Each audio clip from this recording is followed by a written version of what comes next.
Hello dear student, today's class we are discussing about Mendel's law of inheritance. In preview lecture we are discussing about the Mendel's law related to hybridization. Okay, related to hybridization, that means in preview video we are discussing about the Mendel experiment with peat plant. Mendel performed two experiments, two hybridization experiment, that is monohybrid cross and dihybrid cross. Today's lecture we are discussing about the Mendel's law of inheritance, Mendel's formula principle on the basis of monohybrid and dihybrid cross. According to this law, they give three laws: law of dominancy, law of segregation and law of independent assortment. First, we discuss about law of dominancy. If we talk about law of dominancy, that means the law of dominancy states that when two homologous individuals with one or more set of contrasting characters or alleles are crossed, the characters that appear in the F1 hybridization is dominant and those that do not appear in F1 generation are recessive. The characters, in other words, when two factors for the alternative expression of trait come together as a result of fertilization on which can express itself phenotypically is known as dominant, where other allele trait which fail to express itself is called recessive. Okay, क्या बोला था इन्होंने? एक दो बोला था dominant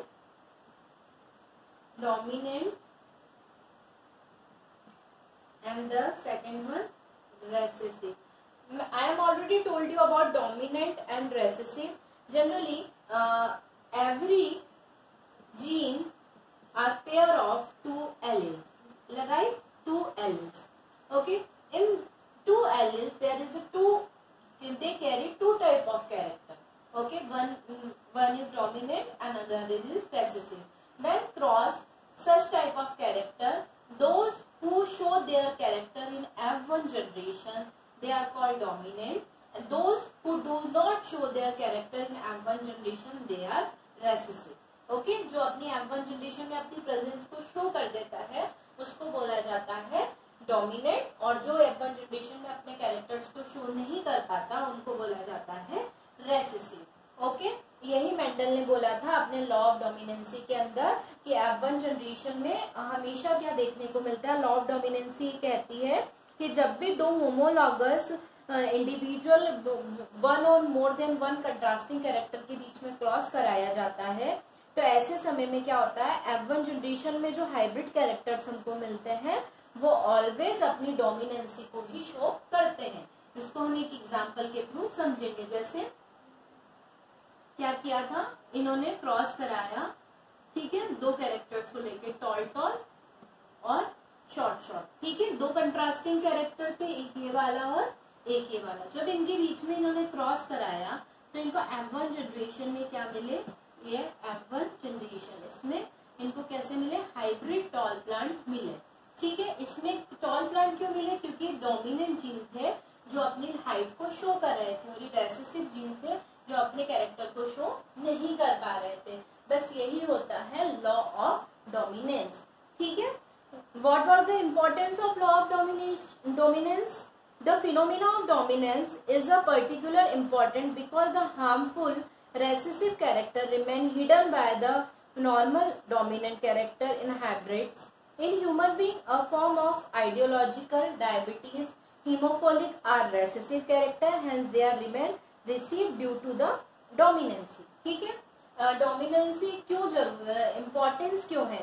अगर मान लीजिए दो जीन्स है, दोनों जीन्स में से एक जीन्स रेसेसिव जीन जो है वो कैसा है रेसेसिव कैरेक्टर जो है वो कैसा है, हार्मफुल है. तो ऐसे समय में जो डोमिनेंट जीन होता है उसके उसको हार्मलेस कर देता है. जैसे कि डायबिटीज हुआ, हीमोफीलिया हुआ, ये सारी जेनेटिकल डिसऑर्डर है. अगर किसी के अंदर मान लीजिए कोई फीमेल है जो डायबिटिक है या कोई मेल है जो डायबिटिक है ना, तो ये जो मेल होगा है ना, ये क्या होगा, इसकी डायबिटीज ये रेसेसिव जीन क्या कर लेगा, हिडन कर लेगा। सॉरी, कोई फीमेल है, ये इसकी डायबिटीज को क्या कर लेगा, जो रेसेसिव जीन जो है उसको क्या कर लेगा, ये हिडन कर लेगा। इससे वो कैरेक्टर उस जनरेशन में शो होने को नहीं मिलेगा। तो इसलिए डोमिनेंट लॉ ऑफ डोमिनेंसी बहुत ज्यादा जरूरी है। आई होप सो आपको ये क्लियर होगा। Now the second is law of segregation. Second law, law of segregation. The second law, law of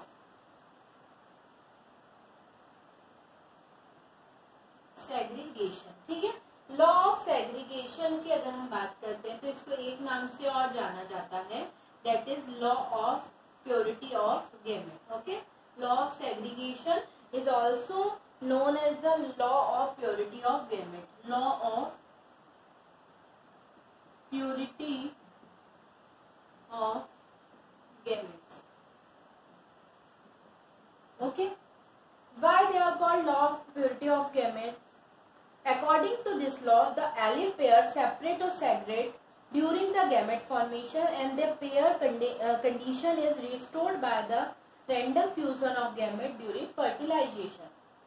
Or we can say that the two factors of character which remain together in an individual do not get mixed up but keep their identical distinguished separately at the time of gametogenesis or sporogenesis, get randomly distinguished to different gametes and then get paired again in the different offspring per the principle of probability. मतलब इसके अंदर ने क्या बोला, तो factors होंगे किसी भी गैमेट के अंदर, दो किसी भी एलिल्स के अंदर दो फैक्टर होंगे, तो वो जो फैक्टर्स होते हैं वो एक दूसरे को कभी भी ओवरलैप नहीं करते। ठीक है, वो कुछ गैमेटोजेनेसिस के समय वो अपने कैरेक्टर्स को सेपरेटली क्या करते हैं, शो करते हैं, और ये जो होते हैं ये कभी भी क्या करते हैं, अपने कैरेक्टर्स को हमेशा एज इट इज शो नहीं कर पाते। दैट मीन्स हर एक गैमेट जो होता है वो प्योर होता है, और गैमेटोजेनेसिस की प्रोसेस के समय पे ये आपस में एक दूसरे से क्या हो जाते हैं, सेग्रीगेट हो जाते हैं। The two factors of character which remain together in an individual do not get mixed up, but the identity distinguished separate at the time of gametogenesis, get randomly distributed to different gametes and then they get paired again in the different offspring as per the principle of probability. क्या होता है, जब दो factors होते हैं, दो या दो कैरेक्टर्स होते हैं, वो which remain together is an individual do not get mixed up, वो इंडिविजुअल रहते हैं, कभी भी आपस में एक दूसरे से मिलते नहीं है, बट कीप देयर आइडेंटिटी, पर वो अपनी आइडेंटिटी को हमेशा अपने साथ रखते हैं। Separate at the time of, और वो क्या होते हैं, गैमेटोजेनेसिस या स्पोरोजेनेसिस की प्रोसेस के समय वो क्या हो जाते हैं, आपस में एक दूसरे से सेपरेट हो जाते हैं। रैंडमली वो आपस में जब डिफरेंट गैमेट फॉर्मेशन होता है उस समय अपने डिफरेंट पेयर्स को पेयरिंग करके और डिफरेंट ऑफस्प्रिंग के अंदर अपने कैरेक्टर्स को क्या कर देते हैं, ट्रांसफर कर देते हैं। किसके बेसिस पे, basis of principle of probability, that is called law of segregation. I hope so आप लोगों को ये क्लियर होगा। The next and third last law of inheritance is law of independent assortment।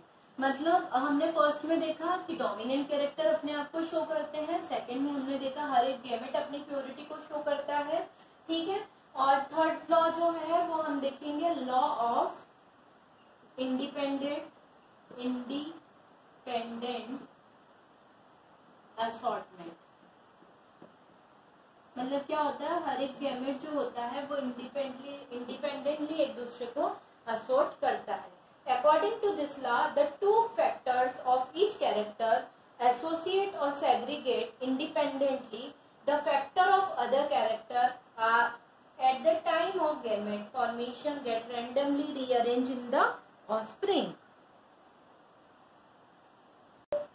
This is the last law, law of independent assortment. Okay, इस law को हम बहुत अच्छे से समझ सकते हैं। अभी हमने जो सेकेंड डाइहाइब्रिड क्रॉस देखा था हाइब्रिड क्रॉस के थ्रू हम इसके अंदर समझ सकते हैं कि जब भी कोई दो कैरेक्टर्स होते हैं, डिफरेंट कंट्रास्टिंग कैरेक्टर्स होते हैं, उनके बीच में जब क्रॉस कराया जाता है, और ये जो क्रॉस होता है इसके अंदर क्या होते हैं, इंडिपेंडेंटली सारे जो एलिमेंट्स होते हैं वो सेपरेट हो जाते हैं, और सेपरेट होके ये क्या करते हैं, गेमेट का फॉर्मेशन करते हैं, और फिर आप ऑफस्प्रिंग जो होता है उसके अंदर ही क्या हो जाते हैं, रीअरेंज हो जाते हैं, और रीअरेंज होके कुछ नए कैरेक्टर्स को क्या करते हैं, ये जनरेट करते हैं। जैसे हमने देखा था राउंडेड येलो और रिंकल ग्रीन सीड हमने लिए थे, जब हमने इसका फाइनल रिजल्ट देखा तो हमने इसके अंदर दो नए कैरेक्टर देखे।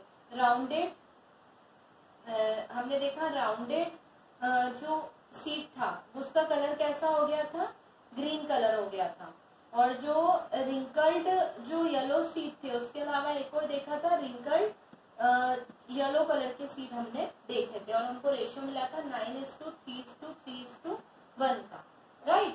तो ये जो थे ये क्या होते हैं, नए कैरेक्टर इंडिपेंडेंटली असॉर्ट हो रहे थे और रीअरेंज होके कुछ रैंडम्स जीन्स का ये क्या कर रहे थे, फॉर्मेशन कर रहे थे। ये बोलता है law of independent assortment. Okay, now what was the biological significance of Mendel's law?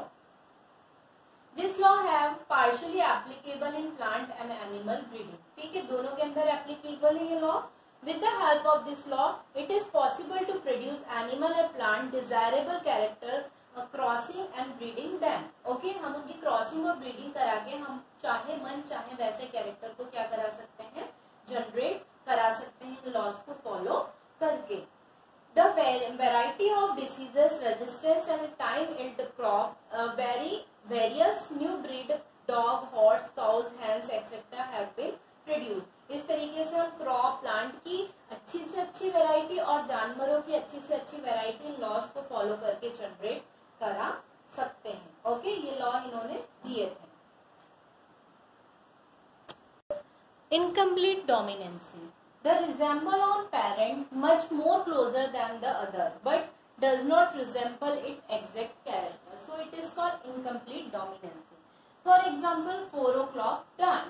ठीक है, मतलब क्या होता है, डोमिनेंसी हम पढ़ चुके हैं जो अपने कैरेक्टर को एक्सप्रेस कर पाते हैं F1 जनरेशन के अंदर। तो इनकम्प्लीट डोमिनेंसी में क्या होता है, एक पेरेंट जो होता है वो डोमिनेंसी के बहुत नियर टू होता है, मतलब अपने कैरेक्टर को एक्सप्रेस करने के लिए बहुत नियर टू होता है, पर वो अपने एग्जैक्ट कैरेक्टर को शो नहीं कर पाता है और कुछ नए कैरेक्टर जनरेट कर लेता है, that is called incomplete dominancy. किसके अंदर देखने को मिलता है, 4 o'clock प्लांट, इसी को बोला जाता है मैराफिलीज जलापा। ठीक है, इसको हम समझेंगे। मैराफिलीज जलापा जो है वो प्लांट कैसा है, इसकी दो तरीके की वैरायटी इसकी, एक है रेड RR और एक है व्हाइट कलर के। ठीक है, जब इनको क्रॉस कराया जाता है, ठीक है, F1 जनरेशन के बीच में। ओके, ये कौन सा प्लांट है, ये रेड प्लांट है, मतलब इसके फ्लावर कैसे हैं, रेड कलर के हैं, और इसके फ्लावर कैसे हैं, व्हाइट कलर के। जब इनके बीच में क्रॉस कराया जाता है, ठीक है, तो इनसे क्या एक नया कैरेक्टर देखने को मिलता है, और ये नया कैरेक्टर क्या है, पिंक। मतलब कौन से कलर के फ्लावर जनरेट करता है, ये पिंक कलर के फ्लावर को ये जनरेट करता है। ठीक है, किसके अंदर, F1 जनरेशन के अंदर। जब इनको फिर से रिक्रॉस कराया जाता है, ठीक है, अब इनको रिक्रॉस जब हम कराएंगे F2 जनरेशन में, तो हमको F2 जनरेशन में किस तरीके के प्लांट मिलेंगे, हमको F2 जनरेशन के अंदर, दैट मीन्स हम सेम इसी से जब इनका क्रॉस कराएंगे तो हमको क्रॉस करने के ऊपर कैसे मिलेंगे, 25% रेड, 25% वाइट, एंड हमको 50% जो है hybrid variety, that means pink colour के फ्लावर मिलेंगे, that is called incomplete dominancy. ना तो ये डोमिनेंट कैरेक्टर को कम्प्लीटली शो कर पाया, ना ही ये रेसेसिव कैरेक्टर को कम्प्लीटली शो कर पाया, इसने अपने कुछ नए कैरेक्टर्स को जनरेट कर लिया, that is called law of dominancy. Codominancy, codominancy, the two form of contrasting character do not remain in the form of dominant or recessive alleles in the same offspring, both of them express themselves at the time। क्या होता है कोडोमिनेंसी, जब भी कोई दो contrasting character होते हैं उनके बीच में क्रॉस कराया जाता है तो उसके अंदर एक डोमिनेंट होता है और एक रेसेसिव होता है। तो नेक्स्ट जो जनरेशन होगी उसमें या तो डोमिनेंट कैरेक्टर आएंगे या रेसेसिव कैरेक्टर आएंगे, राइट। या तो पर कोडोमिनेंसी में क्या होता है, जो नेक्स्ट जनरेशन आती है उसके अंदर वो दोनों के मिक्स कैरेक्टर को क्या करता है, शो करता है।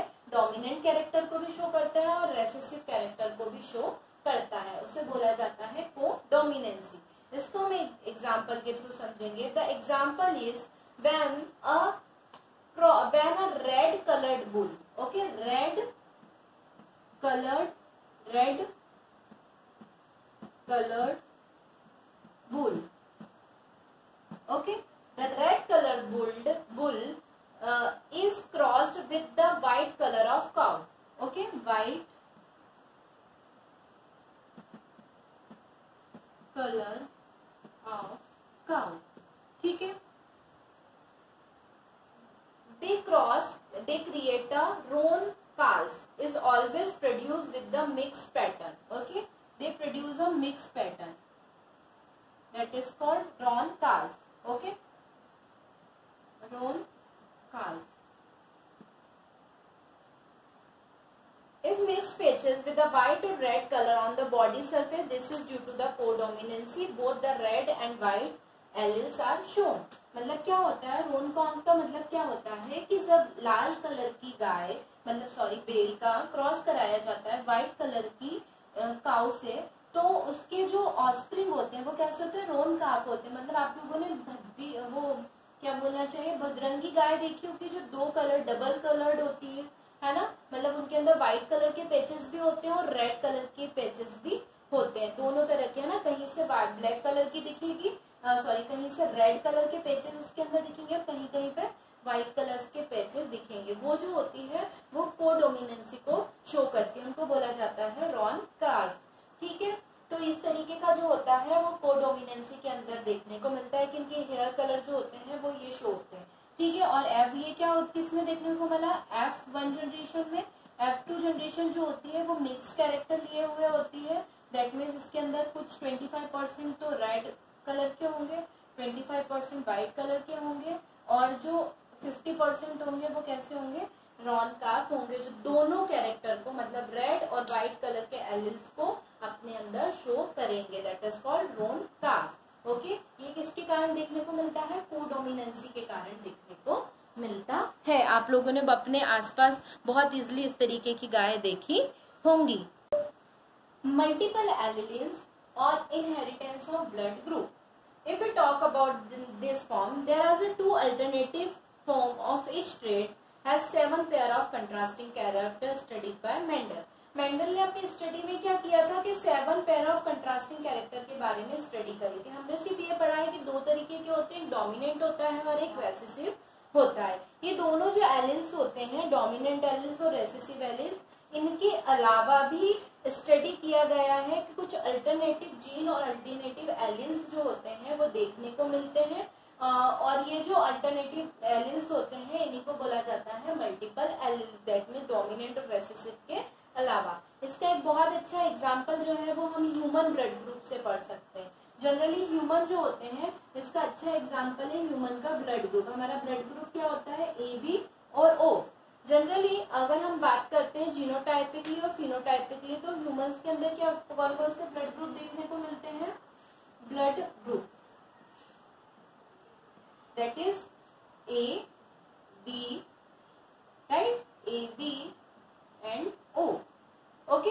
ये 4 टाइप के देखने को मिलते हैं। मल्टीपल एलिल्स आप देखेंगे मल्टीपल एलिल्स है, ये जो मल्टीपल एलिल्स है फिनोटाइपिकली तो ये ऐसे दिखाई देते हैं, ठीक है, ब्लड ग्रुप फिनोटाइपिकली तो ऐसे दिखाई देते हैं। पर जब हम इनको जीनोटाइपिकली बात करेंगे, जीनोटाइप अगर हम इनके बात करेंगे तो इनके अंदर कैसे देखने को मिलेंगे, IA और IO, सॉरी IA और IO, ये डोमिनेंट होंगे और ये वाले रेसेसिव होंगे, राइट। IB और IB IO, AB, so they contain IA and IB, right? If we talk about IO, that means IO और IO, ठीक है। ये जो होते हैं, इसके अलावा इनके अंदर कुछ एंटीजन्स देखने को मिलते हैं। देन इसके अलावा इसके अंदर एंटीजन देखने को मिलते हैं। ये एंटीजन कौन होते हैं? एंटीजन, इसके अंदर एंटीजन होता है ए, इसके अंदर होता है बी, इसके अंदर एंटीजन ए बी, और इसके अंदर होता है antigen O, right? Oh sorry, O that means इसके अंदर कोई भी एंटीजन देखने को नहीं मिलता। ठीक है, इसके अंदर कोई भी एंटीजन देखने को नहीं मिलता। ये मल्टीपल एलील्स के बारे में बताते हैं। देखिए कितने मल्टीपल एलील्स इसके अंदर देखने को मिलते हैं हमारे ही ब्लड ग्रुप में। जो डोमिनेंट रेसेसिव में ही 4 प्रकार के 4 टाइप के मल्टीपल एलील्स हमको देखने को मिलते हैं। So that is called multiple alleles. Okay, lethal gene, or this gene is known as lethylite. There are several genes which are control. There are several genes which are control certain phenotypic trait. Okay, what they control? They control phenotypic trait. And the same time, they also influence the viability of the individual. Okay, this gene are called lethal gene. जो phenotypically trait जो होते हैं उनको control करने का काम करते हैं, साथ साथ में उसी समय पे ये इन्फ्लुएंस करते हैं किसी भी इंडिविजुअल की विएबिलिटी को। इस तरीके के जो जीन होते हैं जो करने का काम करते हैं, that is called lethal gene, और इस प्रोसेस को बोला जाता है lethality. The next one is pleiotropic gene. Okay, pleiotropic gene. Pleiotropic gene, the ability of gene to express various phenotype at various loci is called pleiotropic, and the gene responsible for pleiotropic is called pleiotropic gene. In another word, the ability of gene to have many effect is called pleiotropic. Okay, मतलब जिन gene के अंदर ability पाई जाती है कि वो बहुत सारे effect को एक ही समय में शो करते हैं, that gene is called pleiotropic gene. हम इसको समझेंगे डिसीज के through. That disease is called sickle cell anaemia. Sickle cell anaemia. Okay, sickle cell anaemia एक ऐसी डिसीज होती है जिसके अंदर जनरली अगर हम बात करें तो हमारे रेड ब्लड सेल जो होते हैं उनका इस तरीके का स्ट्रक्चर देखने को मिलता है एक नॉर्मल ह्यूमन बीइंग के अंदर। Okay, but due to the pleiotropic gene, इस जीन के एंटर हो जाने के कारण ह्यूमन के अंदर क्या होता है, एक डिसीज कॉज होती है, that is it is a inheritance disease in a human, being to good example of lethalite. It also explains a good example of pleiotropic. That means they show both the example of lethal gene and pleiotropic gene. What would happen at the time? Their homologous genes they are mainly caused this disease in a African tribes. African tribes जो है mainly उनके अंदर ही बीमारी देखने को मिलती है, mostly उनके अंदर देखने को मिलती है। इसमें क्या होता है, इनके जो आरबीसी सेल होते हैं वो कैसे हो जाते हैं, सीकल सेल के हो जाते हैं। ठीक है, सीकल सेल लाइक स्ट्रक्चर उनका देखने को मिलता है। इस तरीके का उनका आरबीसी का जो स्ट्रक्चर होता है वो सीकल लाइक हो जाता है, जिसके कारण वो जो होता है वो काफी हार्मफुल कंडीशन होती है, और इस हार्मफुल कंडीशन के अंदर जो इंडिविजुअल्स होते हैं उनकी डेथ भी हो सकती है। ठीक है, और इस डिसीज को बोला जाता है सिकल सेल एनीमिया डिसीज। जिसके अंदर क्या होता है, उनका रेड ब्लड सेल का जो स्ट्रक्चर होता है वो कैसा हो जाता है, सिकल शेप हो जाता है, जिसके होने के कारण क्या होता है, उनकी जो डेथ होती है वो समय से पहले हो जाती है, और एबनॉर्मल हीमोग्लोबिन और एबनॉर्मल की सेल के कारण इस तरीके की ये डिसऑर्डर जो होता है मेनली देखने को मिलता है। जनरली इसके अंदर नॉर्मल जो चाइल्ड होते हैं, जरूरी नहीं है 100% सिकल सेल्डी चाइल्ड देखने को मिले। इसके अंदर कुछ नॉर्मल चाइल्ड भी होते हैं, वो तो सर्वाइव कर जाते हैं, जो कैरियर होते हैं वो भी सर्वाइव कर जाते हैं, पर जो सिकल सेल्ड एनीमिया डिसीज से कॉज चाइल्ड होते हैं वो सर्वाइव नहीं कर पाते, उनका कुछ समय बाद क्या हो जाती है, डेथ हो जाती है। इस तरीके से क्या होता है, ये ग्रेट एग्जाम्पल है लेथल जीन और प्लियोट्रोपिक जीन को समझने के लिए। In next class, we are discussing about sex determination. Okay.